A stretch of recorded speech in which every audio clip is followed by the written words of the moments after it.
Most people think they have a discipline problem. They believe something is wrong with them, that they're weak, inconsistent, or simply not built for success. But what if that belief is completely wrong? What if the real reason you struggle has nothing to do with your character, and everything to do with how your brain is wired? Because the truth is, your brain was never designed for discipline. For millions of years, it evolved with one purpose: survival. Not growth, not productivity, not long-term goals. Survival. And survival, back then, meant conserving energy, avoiding unnecessary effort, and chasing immediate rewards.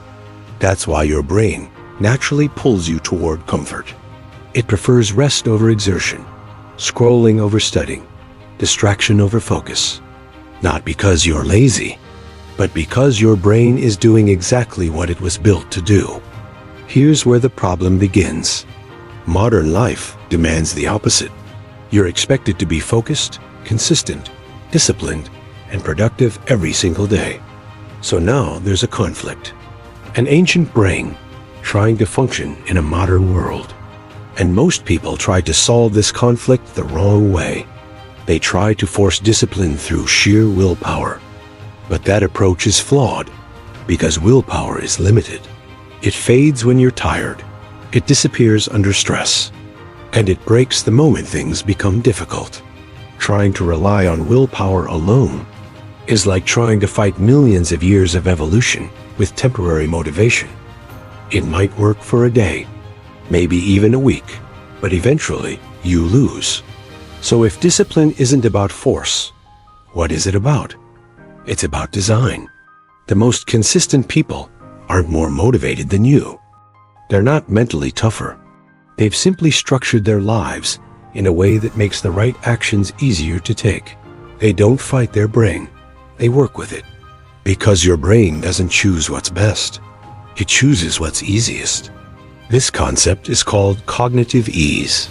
Before you even realize it, your brain is constantly scanning for the path that requires the least effort, and it will choose that path almost every time. So when you skip the gym, when you procrastinate, when you avoid what matters, it's not a failure of discipline. It's a failure of design. Your environment is working against you. Think about it. You say you want to be productive, but your phone is within reach. Notifications are constantly pulling your attention. Your workspace is cluttered, and distractions are everywhere. Meanwhile, the things you should be doing are hidden, inconvenient, or require effort just to start.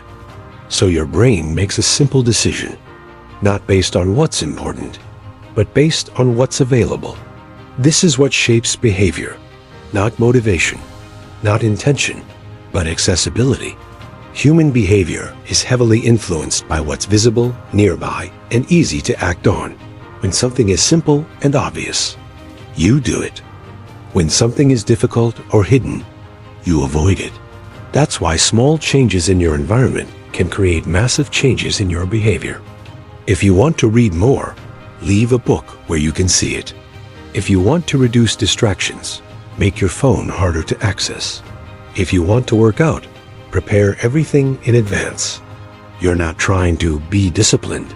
You're removing friction, because discipline isn't about pushing harder. It's about making things easier. Now let's take this even further. What if you could use your brain's existing habits to build new ones? Your life is already built on patterns. You wake up and check your phone. You brush your teeth. You eat at certain times. You follow routines without thinking. These are habit loops. Cue, action, reward. They happen automatically. And instead of trying to build new habits from scratch, you can attach new behaviors to the ones that already exist. This is called habit stacking. You take something you already do and connect a new action directly after it. After brushing your teeth, meditate for 2 minutes. After eating, write a few lines in a journal. After waking up, do a quick stretch or review your goals. You're not creating something new. You're expanding what's already there. And this works because the hardest part of any action is starting, Once you begin, momentum takes over. So instead of relying on motivation, you build systems that trigger action automatically. And over time, these small actions begin to compound. They grow, they connect, they evolve into routines. And eventually, they shape your entire lifestyle. But even with all this, people still procrastinate. Why? Because procrastination isn't laziness. It's a signal. It's a sign that something in your system isn't working. When you delay action, it's usually because the task feels too difficult, too boring, or too far removed from any immediate reward. Your brain isn't rejecting the goal. It's rejecting the experience of getting there. That's why instant gratification always wins. Because it's easy, it's fast, and it feels good immediately. So if you want to change your behavior, you have to change how the action feels. There are 4 simple principles that make any habit easier to follow. Make it obvious. Make it attractive. Make it easy. Make it satisfying. If something is hidden, you forget it. If it's dull, you avoid it. If it's hard, you delay it. And if it's unrewarding, you won't repeat it. But when you adjust these variables, everything changes. Suddenly, the right behavior becomes natural. Not because you forced it, but because you designed it that way. And here's something even more important. You don't need to enjoy the process. That idea that you must love the grind is misleading. Because the truth is, you don't need to like something to be consistent at it. Highly disciplined people don't wake up every day feeling motivated. They don't always feel like doing the work.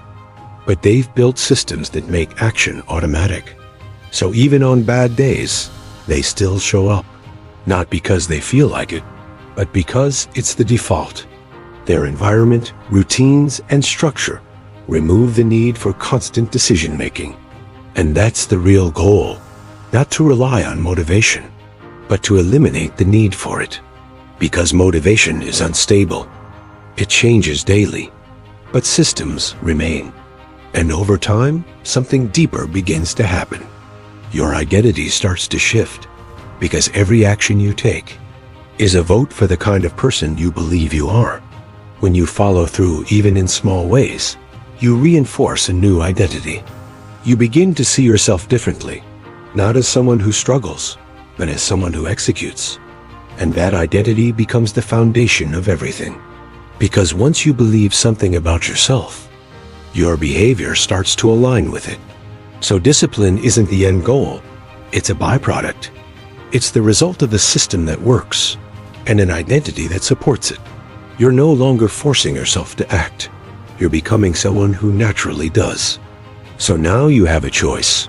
You can keep blaming yourself, keep relying on motivation, keep starting and stopping. Or you can step back, redesign your environment, simplify your habits, and build a system that works with your brain instead of against it. You don't need to be perfect. You don't need extreme discipline. You just need a structure that makes the right actions easier than the wrong ones. Start small. One habit, one adjustment, one system. Because once the system is in place, everything else follows. So ask yourself, what's one thing in your life that you can redesign today? Outro music slowly fades in. And if you're serious about changing your habits, start now. Not with motivation, but with design.